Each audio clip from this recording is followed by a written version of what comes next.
Hello friends, तो जैसा कि हमने इसके पिछले एपिसोड में देखा कि जियांग हाओ की फाइट उस स्पिरिट क्लैन के तांत्रिक से हो रही थी, जहां जियांग हाओ ने उस स्वॉर्ड का यूज करते हुए उस तांत्रिक को तो मार दिया था, लेकिन तभी उस तांत्रिक की असली वाली बॉडी वहां पर आ जाती है, जो कि स्कारलेट मून डीमन की थी। और वो आने के साथ ही वहां पर जियांग हाओ पर अटैक करने लगती है, जो देखकर तो वहां पर उस कर्स स्वॉर्ड के अंदर से एंशिएंट स्वॉर्ड एम्परर की स्पिरिट बाहर आ गई थी, जिन्होंने वहां पर जियांग हाओ को अपनी स्वॉर्ड की पूरी इनहेरिटेंस दे दी थी, जिस वजह से जियांग हाओ ने उस कर्स स्वॉर्ड का यूज करते हुए उस स्कारलेट मून डीमन पर अटैक करना स्टार्ट कर दिया था। लेकिन इससे जियांग हाओ की भी लाइफ खतरे में आ चुकी थी, जिस वजह से यूइंग भी उसे रोकने की कोशिश करती है, मगर जियांग हाओ उसकी एक भी बात पर ध्यान नहीं देता। उसने अपनी लाइफ को खतरे में डालते हुए आखिरकार उस स्कारलेट मून डीमन को खत्म कर दिया था। तो अब आगे आज के एपिसोड की स्टार्टिंग में हम स्पिरिट वैली का सीन देखते हैं, जहां पर जियांग हाओ की हालत तो काफी ज्यादा खराब दिखाई दे रही थी। तभी मू और शी जियांग हाओ के पास आकर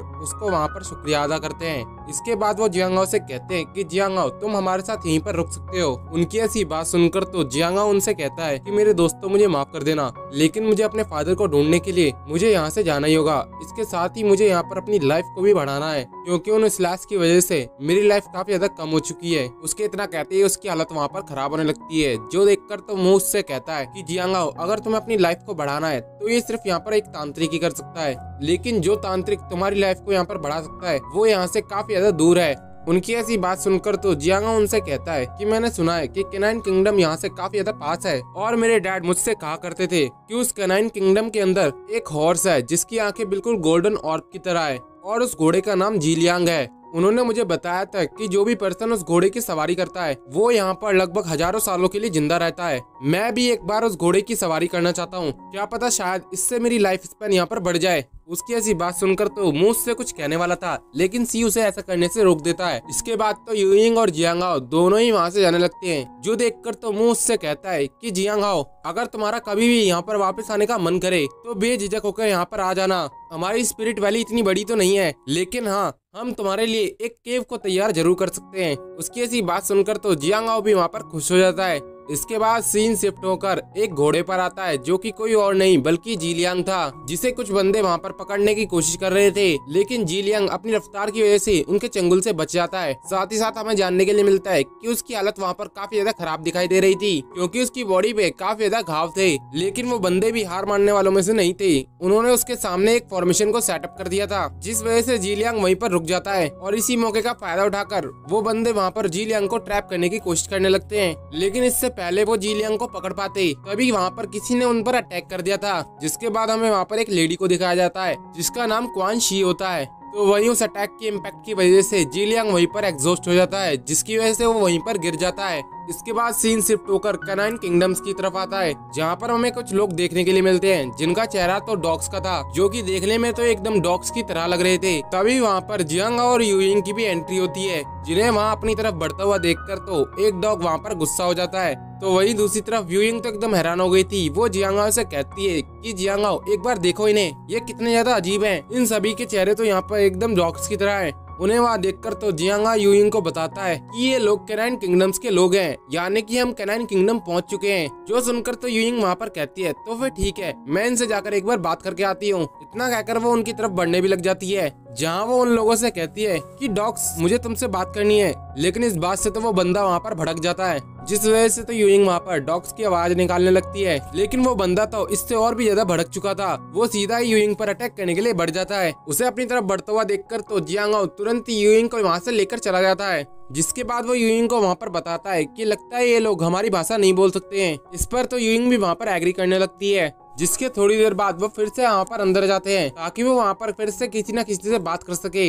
लेकिन जैसे ही वो किसी को आवाज लगाते हैं तो वहाँ पर दूसरा बंदा भी उन पर भड़क पड़ता है, जो देखकर तो यूइंग कहती है कि मैंने तो इससे कुछ भी नहीं कहा, तो फिर ये यहाँ पर मुझ पर भड़क क्यों रहे हैं। तभी जियांग हाओ को वहाँ पर दो बंदे आपस में बात करते हुए दिखाई देते हैं, जो देखकर तो जियांगाओ यूइंग को इशारा करता है। इसके बाद तो यूइंग भी उनकी तरफ जाने लगती है, जो देखकर तो वो बंदे भी वहाँ पर यूइंग पर भड़क जाते हैं। इसके बाद तो वो दोनों ही वहाँ से जाने भी लगते हैं। यूइंग तो उन्हें रोकने की कोशिश करती है, लेकिन वो रुकते भी नहीं है। तभी वहाँ पर हम एक और बंदे को देखते हैं, जो कि जियांगाओ के पास कर्ज स्वॉर्ड को देखकर काफी ज्यादा हैरान था। इसके बाद तो वो वहाँ पर काफी ज्यादा खुश भी होने लगता है। इसके बाद सीन शिफ्ट होता है और हम नेक्स्ट सीन में जियांगाओ और यूइंग को देखते हैं, जो कि एक पेड़ के पास बैठकर आपस में बात करने लगते हैं। जहाँ पर जियांगाओ यूइंग से कहता है कि मेरे डैड ने उस बुक के अंदर लिखा था कि कैनाइन किंगडम्स के अंदर सिर्फ ऐसे लोग पाए जाते हैं जिनके हेड डॉग्स के होते हैं। साथ ही साथ वो लोग काफी ज्यादा एग्रेसिव भी होते हैं। जो सुनकर तो यूइंग वहाँ पर कहती है, तो फिर हम उनके यहाँ पर रहते हुए जीलियांग को कैसे ढूंढेंगे। उनकी ऐसी बात सुनकर तो वहाँ पर पीछे से आवाज आती है, जो उन लोगों से कहती है, तो क्या तुम लोग यहाँ पर बीमार जीलियांग के लिए आए हो? जीलियांग हमारे इस किंगडम का काफी ज्यादा प्रीशियस बीस्ट है। जिसके बाद हम उस बंदे को देखते हैं और ये इस कैनाइन किंगडम का प्रीस्ट है। जीलियांग के बारे में उसके मुंह से सुनकर तो यूइंग उसके पास जाने लगती है, लेकिन जियांगाओ उसे रोक देता है। उनको इस तरीके से हरकत करता हुआ देखकर तो वो प्रीस्ट उनसे कहता है कि तुम्हें मुझसे डरने की कोई भी जरूरत नहीं है, मैं तुम्हें कोई भी नुकसान नहीं पहुंचाऊंगा। जीलियांग हमारे इस कैनाइन किंगडम का काफी प्रीशियस बीस्ट है, लेकिन एक लेडी जिसका नाम क्वान शी है, उसने जीलियांग को अपने पैलेस के अंदर कैद कर लिया है और इसके साथ ही वो वहाँ पर उसकी बलि भी देना चाहती है। जो सुनकर तो जियांगाओ की वहाँ पर फिर से हालत खराब होने लगती है। इसके बाद वो वहाँ पर संभलते हुए उससे पूछता है, आखिर ये क्वान शी कौन है और भला वो जीलियांग का सैक्रिफाइस क्यों करना चाहती है? मुझे तो ये भी नहीं पता आखिर तुम कौन हो, तुम जो हमें इतनी सारी इन्फॉर्मेशन दे रहे हो, आखिर इसके बदले तुम हमसे चाहते क्या हो? उनकी ऐसी बात सुनकर तो वो प्रीस्ट उनसे कहता है कि मैं इस कैनाइन किंगडम का प्रीस्ट हूँ और मेरा नाम कैनाइन मू है। क्वान शी इस कैनाइन किंगडम की रूलर है। उसकी एक इच्छा है कि वो एकदम यहाँ पर जवान बनी रहना चाहती है, जिस वजह से वो यहाँ पर जीलियांग का सैक्रिफाइस दे रही है, ताकि वो उसकी वाइटलिटी का यूज करके यहाँ पर हमेशा के लिए यंग हो सके। मैंने जब उसे यहाँ पर ऐसा करने से मना किया तो उल्टा उसने मेरे पीछे काफी सारे लोग भेज दिए ताकि वो मुझे यहाँ पर पकड़ सके। वो ये यहाँ पर सब कुछ बता ही रहा था कि तभी वहाँ पर कुछ लोग आने लगते हैं, जो कि उस प्रीस्ट के लिए ही वहाँ पर आ रहे थे। जिसके बाद तो वो वहाँ पर काफी ज्यादा डर चुका था और वो सीधा ही जियांगाओ के पीछे जाकर दुपक जाता है। इसके बाद तो वो सभी उन तीनों को ही चारों तरफ से घेर लेते हैं। जिसके बाद वो प्रीस्ट जियांगाओ को बताता है कि जो तुम ये पर्सन देख रहे हो, ये पानहू पैलेस का चीफ गार्ड है और उस पैलेस के अंदर ही क्वान शी ने जीलियांग को छुपाया हुआ है। अगर हमने इस चीफ गार्ड को यहाँ पर कैप्चर कर लिया तो हम आसानी से जीलियांग को इनके चंगुल से बचा सकते हैं। इसके साथ ही हमें उसका नाम भी जानने के लिए मिलता है, जिसका नाम कैनाइन हा होता है। इसके बाद जियांगाओ उससे कहता है कि मिस्टर कैनाइन हा, हमारा यहाँ पर कोई भी गलत इंटेंशन नहीं है, हमारी बस इच्छा है कि हम एक बार जीलियांग से मिल सके। उनकी ऐसी बात सुनकर तो वो चीफ गार्ड उनसे कहता है कि प्रीस्ट के बच्चे, आखिर तुम्हारी हिम्मत कैसे हुई बाहरी लोगों से अपने हाथ मिलाने की? तुमने ये करके बिल्कुल भी अच्छा नहीं किया। आज तो तुम्हारे साथ साथ ये दोनों लोग भी यहाँ पर मारे जाएंगे।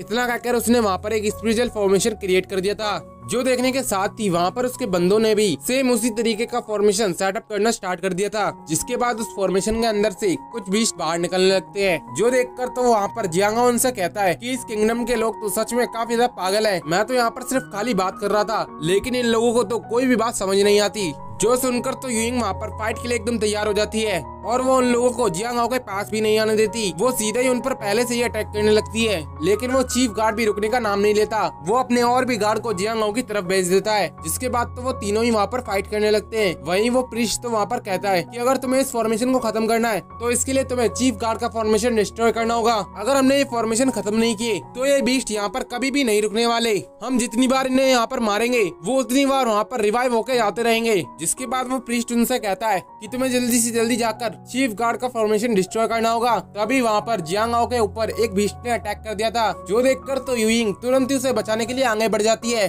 अब की बार तो यूइंग काफी ज्यादा गुस्से के मूड में आ चुकी थी। वो वहाँ पर काफी सारे बीस्ट को एक ही बार में धूल चटा देती है। इसके बाद वो जियांगाओ को संभालते हुए उससे कहती है, क्या तुम ठीक हो? इसके बाद तो जियांगाओ भी वहाँ पर फाइट के लिए एकदम सीरियस हो जाता है और वो वहाँ पर कहता है कि लगता है मुझे अपनी पावर्स का यूज करना ही पड़ेगा। जिसके बाद तो वो वहाँ पर उड़ना भी स्टार्ट कर देता है, जो देखकर तो वो चीफ गार्ड वहाँ पर जियांगाओ की तरफ अपने बीस्ट को भेज देता है। लेकिन जियांगाओ का भी गुस्सा काफी ज्यादा चरम पर था। उसने बड़ी आसानी से उन सभी के सभी बीस्ट को हराना स्टार्ट कर दिया था। इसके बाद तो जियांगाओ सीधा ही चीफ गार्ड पर अटैक करने के लिए बढ़ जाता है, लेकिन उस चीफ गार्ड ने अपनी स्वॉर्ड की मदद से जियांगाओ को पीछे हटा दिया था और वो उससे कहता है कि अभी तो मैंने अपनी पूरी स्ट्रेंथ भी यूज नहीं करी, लेकिन देखो इसके बावजूद तुम यहाँ पर इतनी ज्यादा सीरियस इंजर्ड हो। वो इतना कहकर वहाँ पर काफी ज्यादा खुश होने लगता है, लेकिन इसी मौके का फायदा उठाकर जियांग हाओ उस चीफ गार्ड के सभी बंदों को धूल चटाने लगता है, जिस वजह से वो फॉर्मेशन एकदम ही ब्रेक हो जाती है। इसके बाद वो चीफ गार्ड से कहता है कि देखो मैंने तुम्हारे यहाँ पर फॉर्मेशन को भी ब्रेक कर दिया। इसके बाद तो चीफ गार्ड को उस पर काफी गुस्सा आता है और वो सीधा उस पर अटैक करने के लिए बढ़ जाता है, जहाँ पर जियांग हाओ अपने विंग्स और अपने क्लो का यूज करते हुए उस चीफ गार्ड को काफी ज्यादा घायल कर देता है। लेकिन वो चीफ गार्ड भी कुछ कम नहीं था, उसने एक सही मौके का इंतजार करके सीधा ही जियांग हाओ के हंटर क्लो को डिस्ट्रॉय कर दिया था, जो देखकर तो जियांग हाओ को भी सटक चुकी थी। वो सीधा ही वहाँ पर गोल्डन ब्लड ड्रैगन पाइथन के अंदर ट्रांसफॉर्म हो जाता है, जिसके बाद तो उसने आसानी से उस चीफ गार्ड को वहाँ पर हरा दिया था। मगर इसकी वजह से वो चीफ गार्ड वहाँ पर काफी ज्यादा निराश हो जाता है। तभी कोई पर्पल एनर्जी उसकी बॉडी के अंदर एंटर हो जाती है, जिसकी वजह से उसकी पूरी बॉडी वहाँ पर म्यूटेट होने लगती है, जो देखकर तो जियांग हाओ के साथ साथ यूइंग भी काफी ज्यादा हैरान हो गई थी। उस चीफ गार्ड को ऐसी कंडीशन में देखकर तो यूइंग जियांग हाओ के लिए काफी परेशान हो जाती है और वो उससे कहती है कि ये तो एक डीमन बन चुका है। बस ये कहना ही था कि तभी उस चीफ गार्ड के साथी भी वहाँ पर उस पर्पल स्पिरिचुअल ऑरा के कंट्रोल में आने लगते हैं, जो देखकर तो जियांग हाओ तुरंत ही यूइंग को चारों तरफ से कवर कर लेता है, जिसकी वजह से वो सभी के सभी लोग वहाँ पर पीछे हट जाते हैं। इसके बाद वो सीधा ही चीफ गार्ड की तरफ बढ़ जाता है, मगर यहाँ पर पासा पलट चुका था। चीफ गार्ड की पावर काफी ज्यादा बढ़ चुकी थी, उसने बड़ी आसानी से जियांग हाओ को मारना स्टार्ट कर दिया था, जहाँ वो उसको मारते मारते उसके रियल फॉर्म में भी लेके आ चुका था। इससे पहले वो उस पर अटैक कर पाता, तभी वहाँ पर यूइंग आ जाती है, जो कि उसको जियांग हाओ से दूर कर देती है। इसके बाद जियांग हाओ यूइंग से कहता है